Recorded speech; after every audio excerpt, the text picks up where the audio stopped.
नमस्कार मित्रों। तो हम लोग आज नई क्लास है।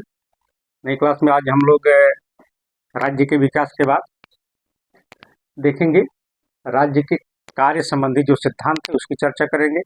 तो पिछली क्लास में हम लोगों ने देखा था कि राज्य का विकास कैसे कैसे हुआ। तो राज्य के विकास की अगर बात कर लें थोड़ी सी, तो पहले आया कबीला राज्य। कबीले राज्य को प्राच्य राज्य कहा गया, पूर्व राज्य कहा गया। उसके बाद राज्य का विकास होता हुआ आगे जो क्रम आया, नगर राज्य।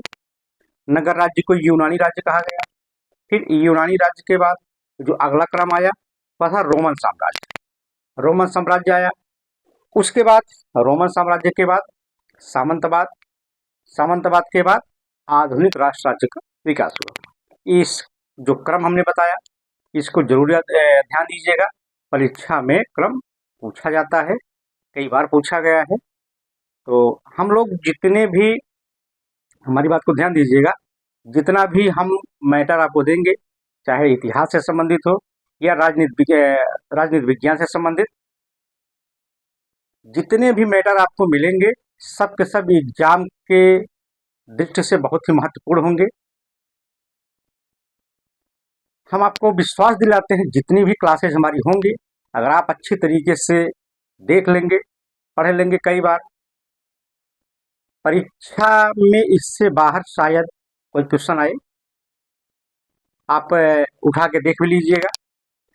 और जो हमारी क्लासेज ऐसी आपको मिलती रहेंगी और हम एक एक क्लास करके जैसे जैसे हमसे हो सकेगा पूरी की पूरी क्लास आपको फ्री में हम पढ़ाएंगे। बस हमारे साथ आप लगे रहिए। बस आप पूरा टीजीटी पीजीटी सिलेबस के अनुसार, हम आपको बीच में छोड़ के नहीं भागेंगे, लेकिन आप लोग हमारा साथ दीजिए। अब आपको फ्री में पढ़ाएंगे, 1 रुपये चार्ज नहीं। इसके बाद यहाँ कुछ क्लासेस चलेंगी, थोड़ी व्यवस्था हमारी और हो जाए। अभी सीमित संसाधन हमारे पास है। जो प्रैक्टिस सेट है वो भी हम कराएंगे टॉपिक वाइज। जो टॉपिक वाइज वो भी हो जाएगा, प्रैक्टिस सेट हो जाएगा। और क्लासेज जो चल रही हैं अभी तो सिद्धांत की चल रही है, फिर विचारक की चलेगी, उसके बाद संविधान की चलेगी। एक एक करके सारे जो मैटर हैं आपको मिल जाएंगे, ताकि टीजीटी पीजीटी और जो वीएलटी की जो वैकेंसियां हैं आगे होंगी, एग्जाम होंगे, उसमें आपको सहायता मिले, आप क्वालिफाई करें। तो आइए हम लोग क्लास शुरू करते हैं। तो राज्य का विकास हमने देखा। राज्य के विकास के बाद हम देखते हैं राज्य के कार्य संबंधी जो सिद्धांत हैं उसकी चर्चा कर रहे हैं। राज्य के कार्य संबंधी जो सिद्धांत हैं उसमें आपका व्यक्तिवादी सिद्धांत है। व्यक्तिवादी सिद्धांत के बाद उदारवादी सिद्धांत है। उदारवादी सिद्धांत के बाद समाजवादी कार्य जिसका है उसका सिद्धांत है। उसके बाद आदर्शवादी जो सिद्धांत है।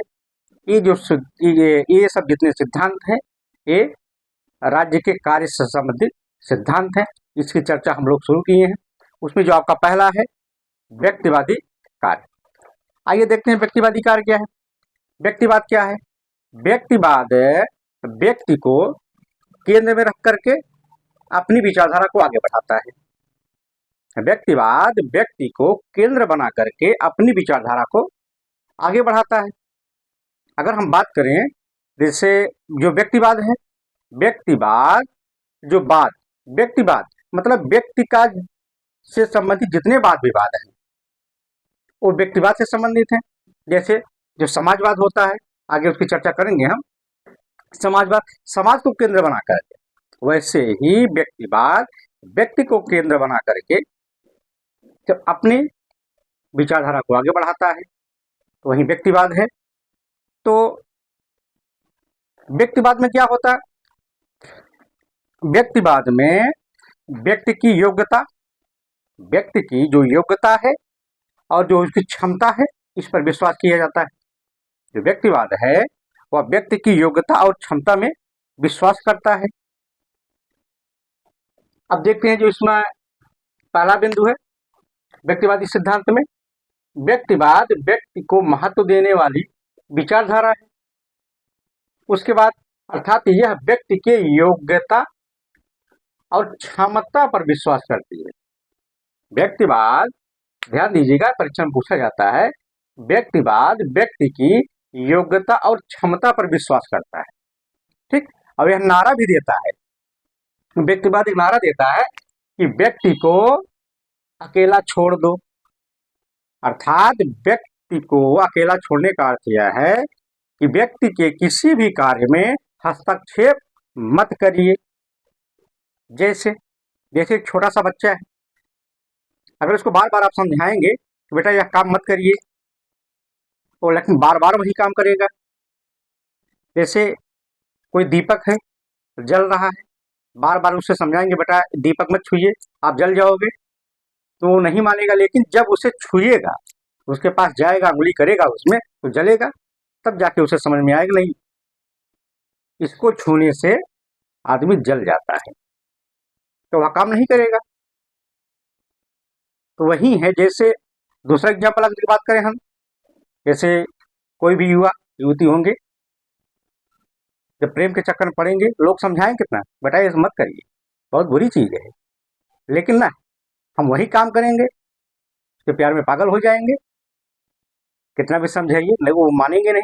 लेकिन हाँ, जब धोखा मिलता है ना, वही सर पकड़ के फिर रोते हैं, तब जा करके वही दोनों लोग दूसरे लोगों को ज्ञान देते हैं कि भैया वो ये प्यार और के चक्कर में मत पड़िए, पढ़ाई करिए, बस आगे देखिए। वही है व्यक्तिवाद। व्यक्तिवाद व्यक्ति को अकेला छोड़ दो। उसके बाद अगला देख लेते हैं, इसमें अगला बिंदु क्या है, इस तरह यह विचारधारा व्यक्ति की स्वतंत्रता को सबसे बड़ा मूल्य मानती है। व्यक्तिवाद कहता है कि व्यक्ति को स्वतंत्र छोड़ दो। स्वतंत्रता अर्थात जो व्यक्तिवाद है, व्यक्ति को स्वतंत्रता, जो उसकी स्वतंत्रता है, उसको मूल मानती है। उसके बाद अगला बिंदु क्या है, वो कहता है व्यक्तिवाद राज्य जो है व्यक्ति के कल्याणकारी कार्य के नाम पर, कल्याणकारी कार्य के नाम पर अपनी सत्ता का दुरुपयोग करने लगता है, जिससे व्यक्ति की स्वतंत्रता का अपहरण हो जाता है। अतः व्यक्तिवाद स्वतंत्रता सत्ता का विरोधी मानते हुए राज्य को बुराई मानता है। व्यक्तिवाद कहता है कि व्यक्ति की जो स्वतंत्रता है उसे उसमें रहने दीजिए, जो कल्याणकारी कार्य है व्यक्ति का आप उसे मत कीजिए, क्योंकि इसकी जो मान्यता है या मानता है कि जो राज्य है वह व्यक्ति के कल्याणकारी कार्य करने के नाम पर उसकी स्वतंत्रता का अपहरण कर लेता है, स्वतंत्रता का जो है उसको कब्जा कर लेता है, उसकी स्वतंत्रता छीन लेता है। इसीलिए कहता है व्यक्तिवाद राज्य आप व्यक्ति के कल्याणकारी कार्य को मत करिए, उसे तो स्वतंत्र छोड़ दीजिए।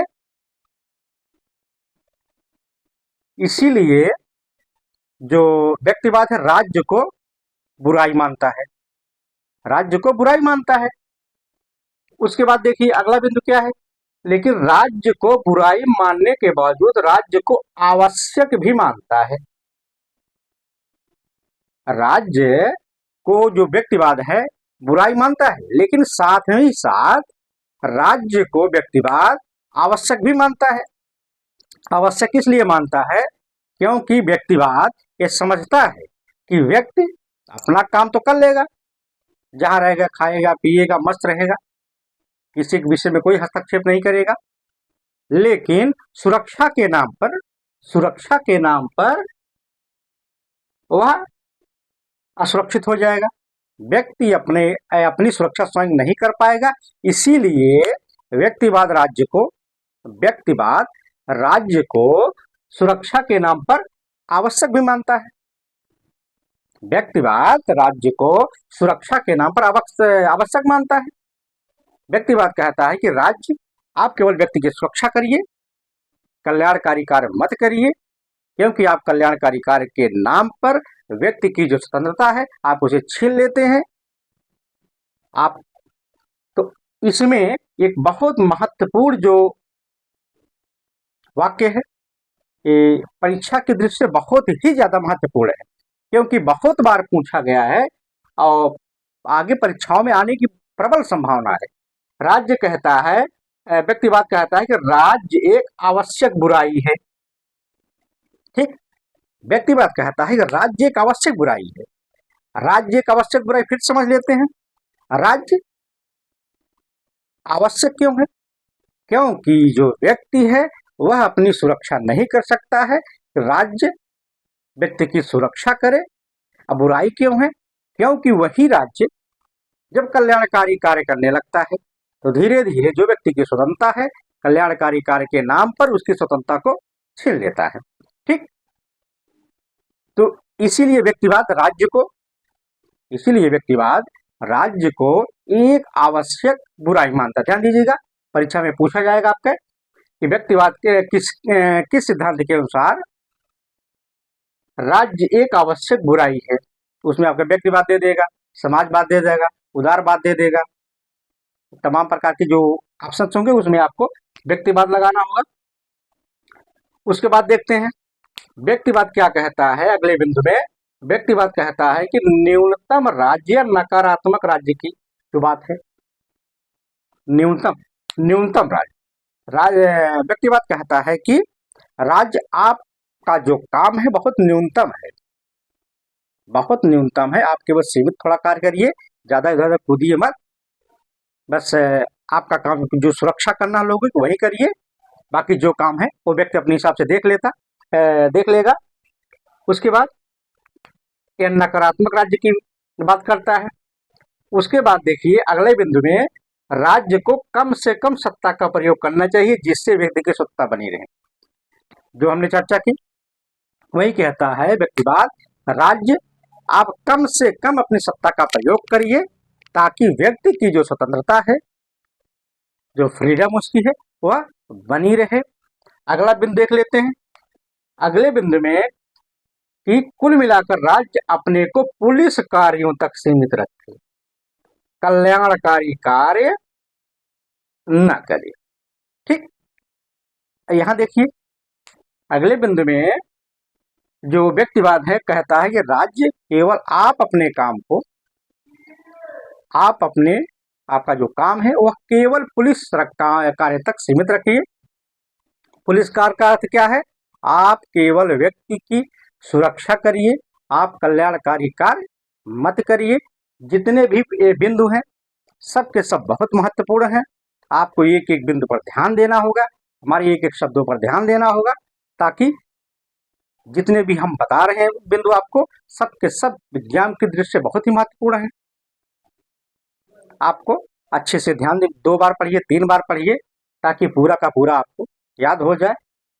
उसके बाद देखते हैं व्यक्तिवाद के अनुसार राज्य के कार्य क्या है।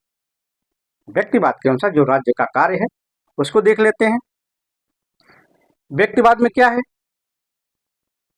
जो व्यक्तिवाद कहता है कि राज्य के कार्य में बाह्य और आंतरिक खतरों से सुरक्षा। व्यक्तिवाद कहता है कि राज्य आपका केवल जो कार्य है वह लोगों की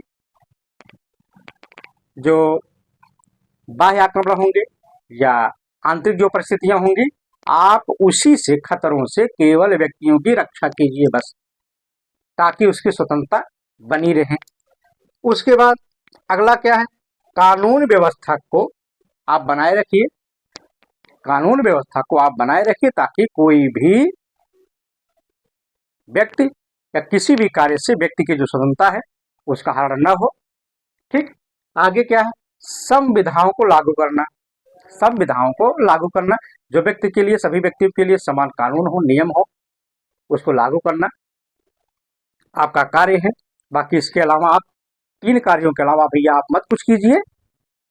आपका काम कुल मिला जुलाकर केवल लोगों की सुरक्षा तक ही सीमित है, आप कल्याणकारी कार्य मत करिए।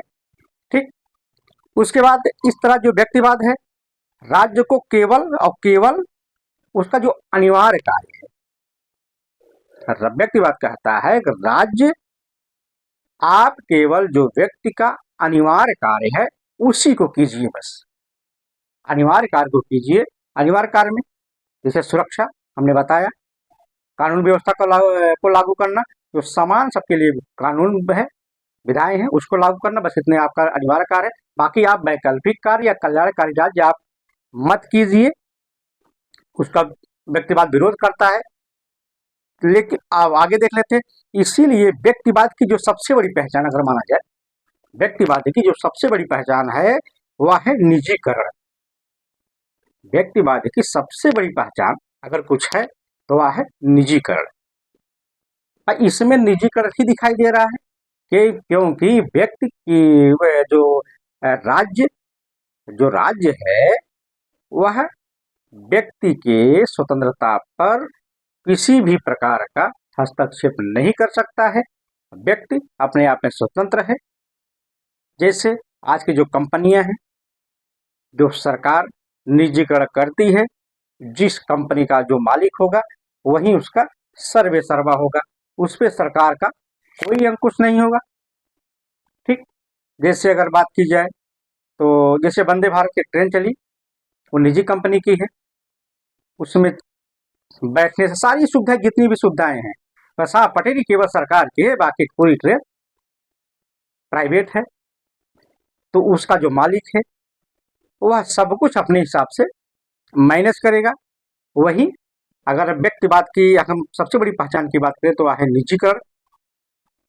आगे देखते हैं जो कुछ विद्वान हैं, कुछ विचारक हैं, वो व्यक्तिवाद के विषय में जो कार्य है उसको अपने हिसाब से परिभाषित किए हैं, व्याख्यायित किए हैं, उसकी चर्चा कर लेते हैं।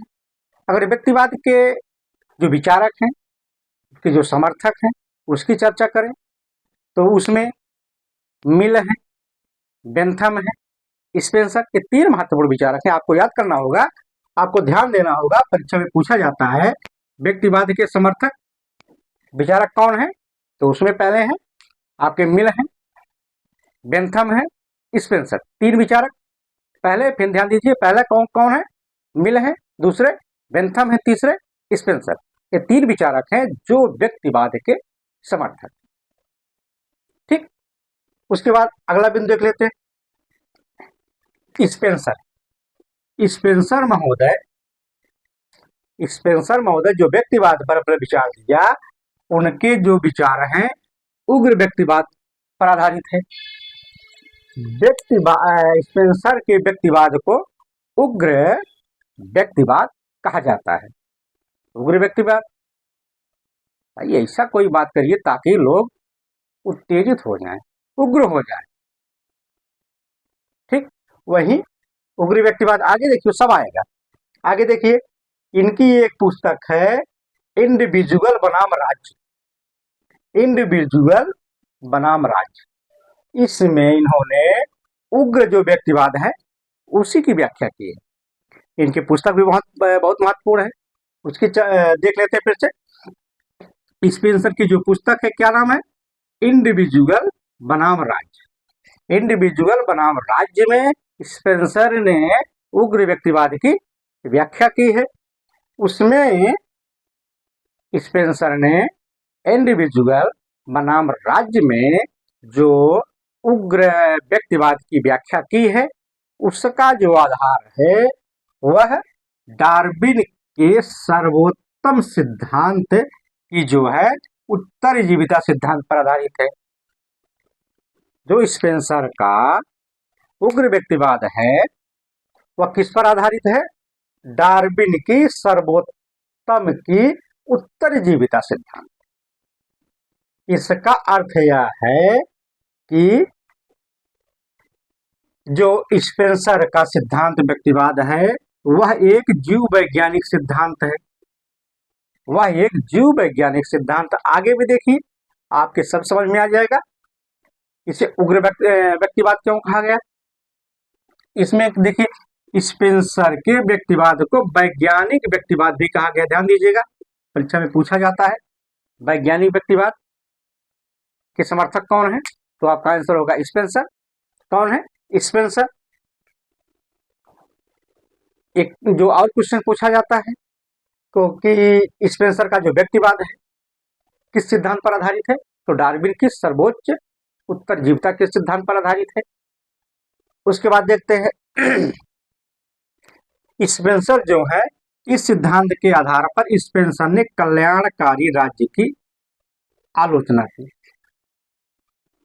स्पेंसर महोदय कल्याणकारी राज्य के नाम पर कल्याणकारी राज्य की आलोचना की है, कल्याणकारी राज्य की आलोचना की है।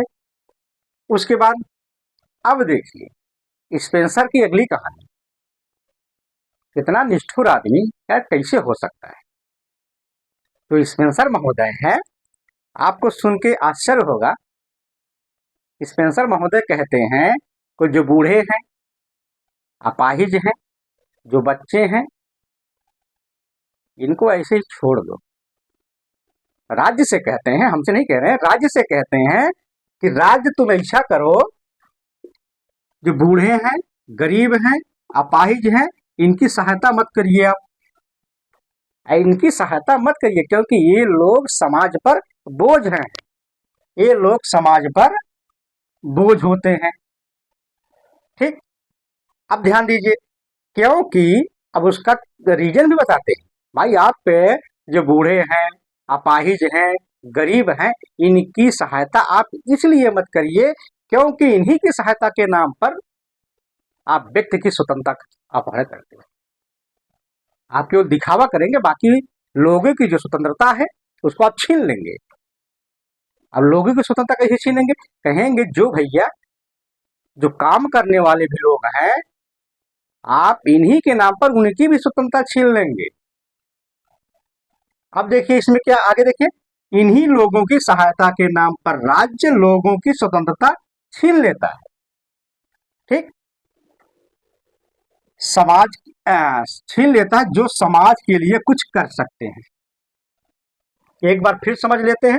स्पेंसर महोदय कहते हैं राज्य आप ऐसा काम करिए, आप जो बूढ़े हैं, जो गरीब हैं, जो अपाहिज हैं, आप उनके लिए कोई भी कल्याणकारी कार्य मत करिए। इसलिए आप मत करिए कोई भी कल्याणकारी कार्य, क्योंकि इन्हीं कल्याणकारी कार्य के नाम पर जो राज्य के विकास में, हित में जो काम करने वाले सक्षम लोग हैं, उनकी भी सुरक्षा या इनकी जो स्वतंत्रता है, आप उसको भी छीन लेते हो। इसीलिए आपका काम केवल राज्य की सुरक्षा करना है, बस। आप कल्याणकारी कार्य मत करिए। अब जितने लोग हैं इनको अपने आप पर छोड़ दीजिए, क्योंकि ये समाज पर बोझ होते हैं। यार स्पेंसर की बात नहीं समझ में आती हमारे, कैसे विचार का आदमी था। एकदम फ्री रहा होगा ये बंदा, इतना फ्री रहा होगा क्योंकि इसी न गरीबों की चिंता है, न अपाहिजों की चिंता है, न बूढ़ों की चिंता है। ऐसे ही लोगों के बच्चे जो माँ बाप होते हैं शायद वृद्धाश्रम में जाते होंगे, क्योंकि न बूढ़ों की चिंता है, न गरीबों की चिंता है, न अपाहिजों की चिंता है। कहता है इन सबको ऐसे उनके हाल पर छोड़ दीजिए, ताकि जो राज्य के विकास में अपना कार्य कर सके, उनका साथ दीजिए और ये राज्य के विकास में योगदान दे सके अपना। अब देखिए अगला बिंदु क्या है। स्पेंसर कहते हैं राज्य बुराइयां पैदा करता है। ध्यान दीजिएगा, जितने बिंदु हम इसमें हैं, यहां से लेकर के यहां तक हमने जितने भी बताए, सब के सब परीक्षा के दृष्टि से बहुत ही महत्वपूर्ण है। अब यहां ध्यान दीजिए, स्पेंसर कहते हैं कि राज्य बुराइयां पैदा करता है, राज्य बुराइयां पैदा करता है, राज्य बुराइयां पैदा करता है, अर्थात राज्य बुराइयों का जनक है। स्पेंसर महोदय कहते हैं कि राज्य बुराइयां पैदा करता है, इसलिए राज्य बुराइयों का जनक है। भाई जो पैदा करेगा जो चीज, उसका जनक होगा। उसके बाद लिखिए, यदि बुराइयां, ध्यान दीजिएगा, यदि बुराइयां नहीं होती तो राज्य की जरूरत ना पड़ती। यदि बुराइयां ना होती तो राज्य की जरूरत ही ना पड़ती। इसका मतलब यह हुआ राज्य बुराइयों से पैदा होता है, अतः बुराइयों का शिशु भी है। राज्य बुराइयों से पैदा भी होता है, अर्थात राज्य बुराइयों का शिशु भी है। फिर ध्यान दीजिए, बहुत बार क्वेश्चन पूछा गया है कि राज्य बुराइयां पैदा करता है। राज्य बुराइयां पैदा करता है, किसने कहा? स्पेंसर महोदय का यह विचार है कि राज्य बुराइयां पैदा करता है, इसीलिए वह जनक है। और यदि बुराइयां ना होती तो राज्य की जरूरत ही ना पड़ती, इसीलिए राज्य बुराइयों का शिशु भी है। ये देखिए, बहुत महत्वपूर्ण इसकी परिभाषा है स्पेंसर की, बहुत ही महत्वपूर्ण। इसमें क्या है, स्पेंसर महोदय कहते हैं कि राज्य बुराइयों का जनक और शिशु दोनों है। गजब की बात। राज्य बुराइयां भी पैदा करता है, इसीलिए जनक है। यदि वही बुराइयां ना होंगी तो राज्य की आवश्यकता भी नहीं पड़ेगी। इसीलिए जो राज्य है वह बुराइयों का जनक और शिशु दोनों है। ठीक, जितने भी महत्वपूर्ण बिंदु है सबके सब परीक्षा के दृष्टि से बहुत ही महत्वपूर्ण है। इसी तरीके से हम आपको जितनी भी क्लासें आपके पास जाएंगी हमारे माध्यम से, सबके सब आपको फ्री में मिलेंगी। बस हमारा आप सहयोग दीजिए, हमारे चैनल को सब्सक्राइब कर दीजिएगा, लाइक कर दीजिएगा, कमेंट करिएगा। जो हमारे में कमी होगी हम सुधार करके आपके पास और बेहतर से बेहतर कंटेंट आपके पास भेज देंगे। बस आप ऐसे ही लगे रहिए हमारे साथ, ऐसे प्यार सम्मान बढ़ाए रहिएगा। आपकी जो टीजीटी पीजीटी परीक्षा है, आप विश्वास करिएगा सब के सब आप क्वालिफाई करेंगे। अभी इसके बाद हम लोग प्रैक्टिस सेट भी सॉल्व करेंगे एक एक करके, फिर 2-4 चैप्टर चल जाए और उसके बाद शुरू करेंगे प्रैक्टिस सेट टॉपिक वाइज। तो इसी के बाद जो हमारी अगली क्लास अब होगी वो देखेंगे, उसमें हम लोग चर्चा करेंगे। इसमें देखेंगे कि हमने व्यक्तिवाद को देख लिया, अब देखेंगे उदारवादी राज्य के जो कार्य हैं उसकी चर्चा करेंगे। आप लोग पढ़ लीजिए ताकि समझ में आए। तो ठीक है मित्रों, धन्यवाद, फिर मिलते हैं अगली क्लास में।